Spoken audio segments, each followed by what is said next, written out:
Prince Andrew, the Duke of York, sent a statement regarding his mother. He said, "His Majesty, it was an honor and a privilege to serve you. Buckingham Palace is in shock after Prince Andrew apparently read the late Queen's will. For years, people wondered what she left behind and who would inherit her fortune. Now, surprising details are emerging, and the royal family isn't happy. Some say her will could change everything, and others fear there will be problems between King Charles and Prince William. Did the Queen's final wishes cause problems? And what does this mean for the future of the monarchy? Join us as we discover the details of the late Queen Elizabeth's last will and the truth behind this royal secret, the will that opened at Buckingham Palace. Buckingham Palace was silent, the kind of silence that fills a room when a life-changing moment is about to happen. And every royal family member sat relaxed, their eyes fixed on the envelope lying on the table. Inside was the last will and testament of Queen Elizabeth II, a document that could change everything. And with a reign that lasted 70 years, their rights and possessions were immense. This large house has given me some of the most memorable events of my life. But it wasn't just about money. It was about legend, power, and the future of the monarchy. Now everything was up for grabs. And of all people, Prince Andrew was at the center of it. He was the one who opened the will and read it aloud. It's not a good time to talk about everything. Nevertheless, this decision surprised many. Shouldn't King Charles be the one to do it? Or perhaps Princess Anne? Because of her unusual duty, my experience and ability to visit are worth what has been achieved. Stay tuned to find out. Prince Andrew stood at the center, holding the closed envelope in which his mother delivered her final words. He wasn't the person one would have expected, yet here he was. The room was so quiet that even the sound of his breathing was loud. He looked around, saw the preparation in everyone's eyes. Charles sat stiffly with his hands clasped together. Anne was calm, but the brief movement of his fingers tapping against the armrest unnerved her. William and Kate sat close together, their faces unreadable. Harry was there too, but his words were harder to read. When you do it for other family members, it becomes a moment of trust. Andrew took a deep breath, knowing there was no turning back. He slammed his finger under the wax seal to break it. The sound was small, but it felt like a crack of air in the silence of the room. He filled out the paper, shaking his hand slightly as he began to read. "This is my last will and testament." The words hung in the air for a moment as everyone absorbed them. Some faces remained neutral, but others shook. There was relief in some eyes and fear in others. Andrew continued reading, and as he did, the Queen's message became simple. She began with gratitude, thanking her family for their importance to the monarchy. But it wasn't long before things became more personal. She addressed Charles first. "My dear son Charles." Andrew reads aloud. The words were formulaic, yet something felt off about them. The Queen had entrusted Charles with Windsor Castle, which was expected. He had spent his life preparing for this role, so there were no surprises. Charles remained silent, although his mind was stretched somewhat. Andrew could tell his brother was waiting for something more. That was the important element in what he was doing, but it didn't happen. Then Andrew went to Anne. The Queen had recognized her strength and passion, but there was nothing shocking in her words. Anne's face barely changed because she never won for dramatic reactions. "I would absolutely like to know what we're doing, what we hope affects the Queen and the family." Then came the unexpected part. The Queen had made a decision unlike anything the royal family had ever seen before. Instead of leaving Balmoral to a single honorary minister, following the long-standing tradition, she had chosen a different path. Balmoral, a place very personal to the Queen, would belong to the entire family, rather than just one person. This decision broke away from the way royal families have always operated. Typically, Such buildings were constructed by a single honorary officer to reinforce the idea of direct and clear relationships. Nevertheless, the Queen was determined to change the rules, which surprised everyone in the room. Nevertheless, the silence that followed wasn't just about surprise. It was about understanding and the deeper meaning behind her choice. Balmoral wasn't just a volunteer position. It was the Queen's personal return, a place she loved dearly and where she spent some of her favorite moments. By choosing to share it with the entire family, she sent a message that went beyond honorary status. It was about more than just country or tradition. It was about unity. For decades, Balmoral was a sanctuary for the Queen, a place where they could disappear from the public eye and simply be together. It was there they celebrated, wept, and removed memories from the prints of royal life. In deciding to share the volunteering for everyone, she sent a message that went beyond volunteering. For decades, Balmoral was a sanctuary for the Queen. For decades, Balmoral was a sanctuary for the Queen. For decades, Balmoral was a sanctuary for the Queen. For decades, Balmoral was a sanctuary for the Queen. For decades, Balmoral was a sanctuary for the Queen. A sanctuary for the Queen. To my son Harry, I leave the silver box that belonged to my father, King George VI. This box contained the letters of a king, words that held power and history. They reminded them that even at a distance, one is never truly separated from one's family. Nevertheless, the atmosphere in the room changed immediately after Andrew read the message aloud. William settled slightly in his seat, looked at Harry, but Harry's face remained unreadable.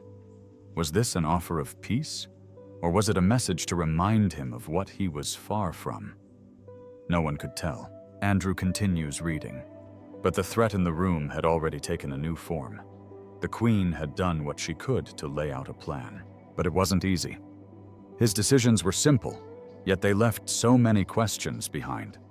But I'm also surprised by something that hasn't been changed. It was a powerful statement of principle. What did all this mean for the family's future?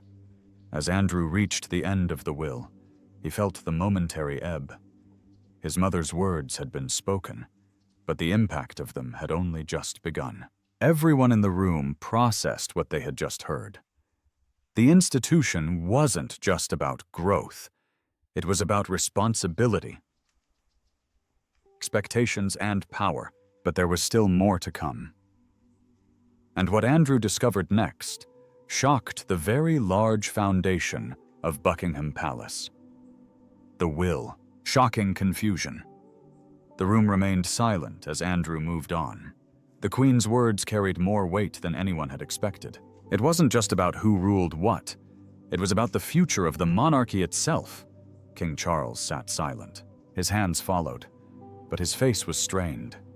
He had prepared his entire life for the crown. But now, his mother's final decisions called everything into question. Andrew shut up and continued reading. The next name mentioned in the will was Princess Anne.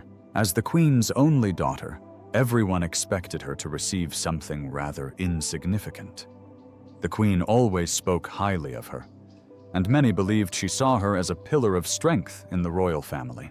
Andrew reads aloud, "To my beloved daughter Anne, I'm getting lost in Sandringham." Anne's expression remained subdued, but surprise flickered in her eyes. Sandringham was one of the royal families. It was where the royal family spent Christmas every year. But before anyone could give up, Andrew moved on to the next part. "My youngest son, Edward. I walk through Bagshot Park, hoping that it continues its quiet but important work for the crown." Prince Edward was always in the background. Never a bothersome controversy. He remained loyal. He has made more royal families in recent years. But this gift was more than just a possession. It was a message. The Queen wanted him to play a greater role in the future of the monarchy. But then something unexpected happened. Andrew, standing outside the room, holding the document in his hands, had already completed the first part. But there was more, and as he continued reading, everyone in the room felt a growing sense of excitement. They had already completed the first part. But the next part was even more surprising. King Charles was stuck. His hands gripped the arms of his chair. His expression was unreadable, but his closed tongue and the way he pressed his fingers against the wood gave away his frustration. He wasn't happy with what he'd heard so far. He'd expected control. He had expected to make all the decisions. But it seemed as if the Queen had set things in motion that he hadn't planned for. He had inherited Windsor. But was that enough? The Queen had left for Balmoral, and that alone changed everything. Well, what was to come?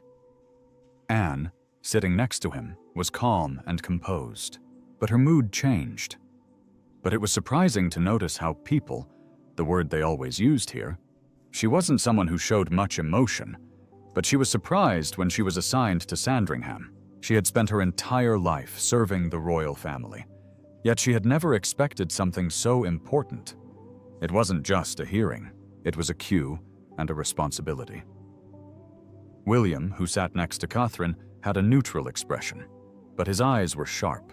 He tried to litigate everything, but he also knew that it wasn't just about him. It was also about the future of his children.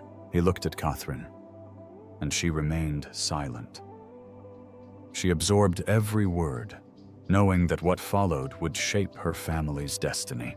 Andrew took a deep breath and turned the page. Then he reads the next part, and it was about Harry again. I want Harry to take good care of King George VI's ceremonial pipe. The room fell silent. It was as if a bomb had dropped. Harry had been away from his family for a long time. A large part of the family, as well as the British press and many others, were too late. He had decided to leave. And here he was, still invited. The ceremonial pipe was not an ordinary object. It was not merely a decoration.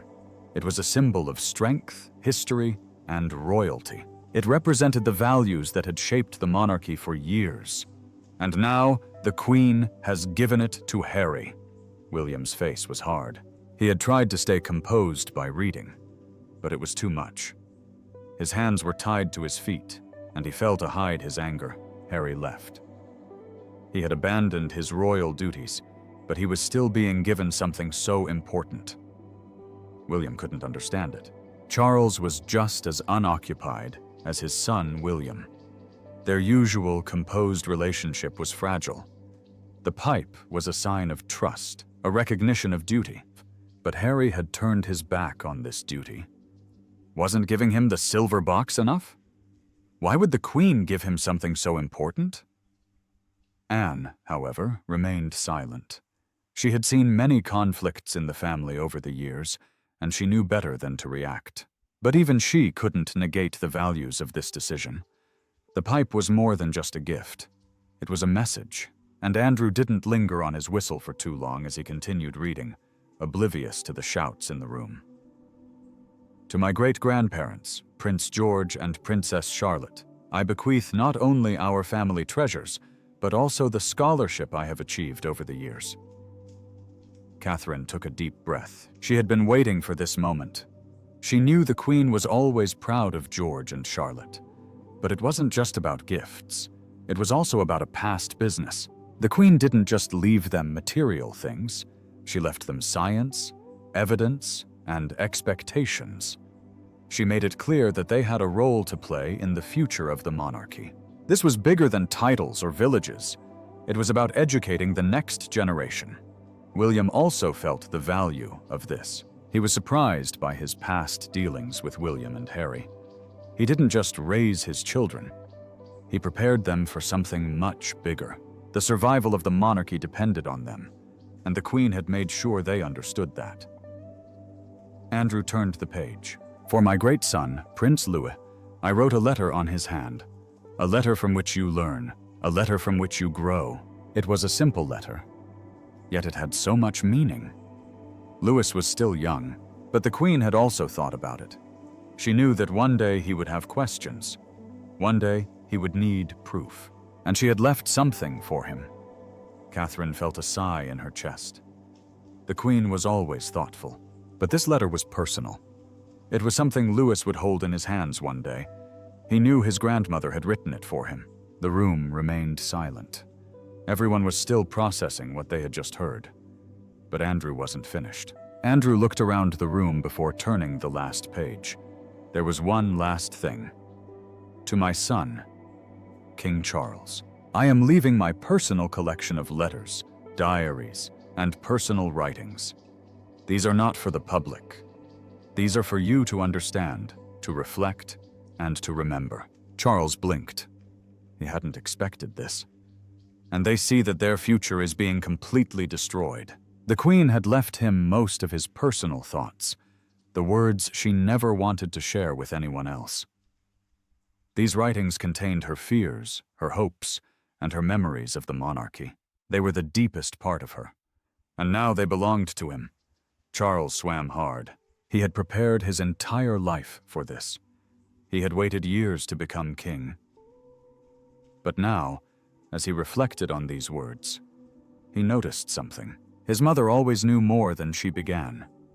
She guided him, shaped him, prepared him for this moment. And now, even in her intention, she was still guiding him. The room remained silent, and everyone was lost in their own thoughts. The Queen had done more than just distribute her possessions. She revealed her past decisions. She demonstrated her trust in certain people and her doubts in others. She lost a sense of honor, and others felt betrayed. But the reading wasn't over yet.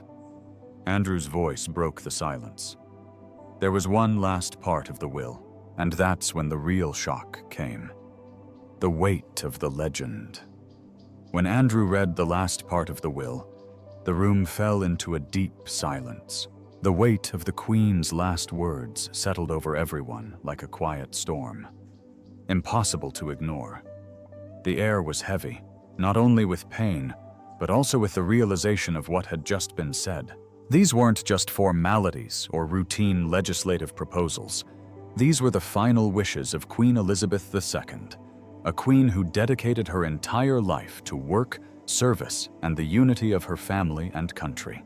Thinking back on those events makes me grateful for the kindness of home and family. Now, in her intention, her words were stronger than ever.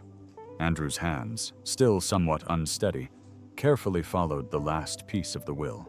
He placed it quietly on the table, as if even the paper bore the weight of the story. His eyes scanned the room, looking into the faces of the real family. His voice was slow and deliberate. But they also had that connection and family in their lives, I think. But they're successful in their own lives now, right? They assured us that every word was absorbed. The Queen's last will wasn't about growth, titles, or possessions. It was about something much bigger. It was about unity. She had hoped that despite the arguments, disputes, and pain of the past, her family could find a way to stay strong together. She hoped they would seek peace rather than conflict, to demonstrate resilience in the face of danger, and to receive the true meaning of service, not as an obligation but as a privilege. Her life was defined by these principles. And in her final message, she urged her family to stop her. These weren't just words to be heard. They were meant to be lived. The message was profound, as every member of the royal family was lost in their own thoughts and felt the value of their call. For years, the disputes have been simmering beneath the surface. Conflicts, personal decisions, and public criticism have soured relationships within the monarchy. You see, it's much smaller, isn't it? I mean, it was the same height. And yet, in that moment, the parts felt smaller than the Queen's vision of what they could be. Some sat quietly, processing the Queen's powerful words. Others looked at each other, as if searching for answers, or perhaps the courage to begin the healing process. No one spoke, but the impression was unmistakable. The Queen's voice still carried influence, even from beyond the grave. Charles sat silently, his hands clasped together. His face was composed, but there was a strengthening effect in his posture. He had prepared his entire life for this role, knowing that one day he would take the throne. Despite all this preparation, the reality still surprised him. His mother had spent so many years teaching him what it meant to lead with justice. Now, he was expected to adopt these standards to advance a legend that had taken years to achieve. This was challenging. He had expected his transition to be easy, but now he realizes that his mother left him with something much bigger than just a title. So close to where my beloved mother, the ancient queen, lies in peace. She left him with expectations, a framework he hadn't fully anticipated. He had no unattainable strength. He would have had to work within the structure she had put in place to ensure the balance she had created remained intact. It wasn't what he had expected, but he had no choice but to accept it. But what bothered him even more was the disparity within his own family. The will had reminded him, something he couldn't ignore, of the crimes that had accumulated over time. His own relationship with his sons, William and Harry, was being tested. His sister, Anne, always the most rigid, remained loyal and dependent. But even they saw the mistakes they had made. And Queen Elizabeth has dedicated this national election memorial in honor of all who have paid for the highest opportunity and the greatest elections. And now, in the Queen's final words, there was a call for something she wasn't sure was possible: unity. Anne, on the other side, sat quietly, absorbing every word with deep memories. She was always the one who expected little, who worked tirelessly without seeking light. His mother entrusted her with Sandringham, and while it was a great honor, it was also a heavy responsibility. But that was the kind of duty Anne always had. She saw her mother move with grace, without personal feelings, to the bigger picture. Anne understood that more than anyone. Still, as she sat there, she couldn't help but think about the moments they had shared. The quiet afternoons they spent cycling together, the long conversations about tradition, about what it truly meant to serve. The Queen wasn't one to express her emotions openly, but Anne always knew how much she cared for her. And now, without her, it was her job to hold everything together. For Catherine, the realization was just as powerful. The Vladimir tiara was now hers, a symbol of grace and continuity. But more than that, it was a sign of what lay ahead. The Queen had not chosen her lightly. It was a reminder that she would one day become Queen Consort. She always knew, of course, but now it felt different in a way. William, too, felt the weight of what was being said. He had come to know his grandmother as more than just the Queen. She was his broadcaster and his mentor. From a young age, he was instilled in the values of service and duty, and he always looked to her for strength. But as the words of the will came to pass, he realized something else. She had the future. She had understood that times were changing, and she had left them with the responsibility to manage what followed. And then there was Harry, mentioned twice, even though he was expelled from the monarchy. The destroyer of King George VI had confided in him, and that decision alone had made a fall in the matter. It was a symbol of honor, of history, yet it was commemorated by someone who had chosen a different path. Harry had spoken of leaving the monarchy for a lifetime, but his grandmother had mentioned him in her final wishes. That said a lot. For William, it was frustrating. He had trusted him and had done everything expected of him. Yet it felt like Harry was still there. For Charles, it was another reminder of the complications within his family. For Anne, it was simply another moment of reminder that no matter how many things changed, family bonds would always be there, steeped in their history, and for some, it felt undeserved. He had a path, a different life, and yet the Queen still recognized him. It reminded them that no matter how far away they were, he was still a part of history. The younger generation had also played a part. Prince George and Princess Charlotte were now wives to more than just titles. They were inheriting their grandmother's values and lessons, a responsibility that would shape their future, and even little Louis was involved. Despite this, as the reality of the will was set, the atmosphere in the room remained relaxed. There were no arguments, no spoken words, but the emotions were clear. Some were thought, others unoccupied. The future was now in their hands, and there was no clear path forward. And in the end, even those who weren't directly involved in the inheritances understood the message. The Queen had more behind her as the family slowly sealed itself away, both lost in their own thoughts. One thing was clear. The Queen's will wasn't just about her possessions. It was about ensuring that her life wouldn't end with her. And the memory of their strong, unbreakable bonds was both a comfort and a challenge. Connections of blood, duty, and history brought them here. But these bonds could only survive if they were bound with understanding, apology, and common purpose. The choice was now theirs. In the end, Queen Elizabeth II's final words were not just a promise, but a call to action. And once the room was quiet, each member of the royal family had to ask themselves if they were ready to answer. Would they take different paths to the past, or would they honor their wishes and find a way forward together? Share your thoughts in the comments below. If you enjoyed watching this video, please like, share, and subscribe to our channel to see more.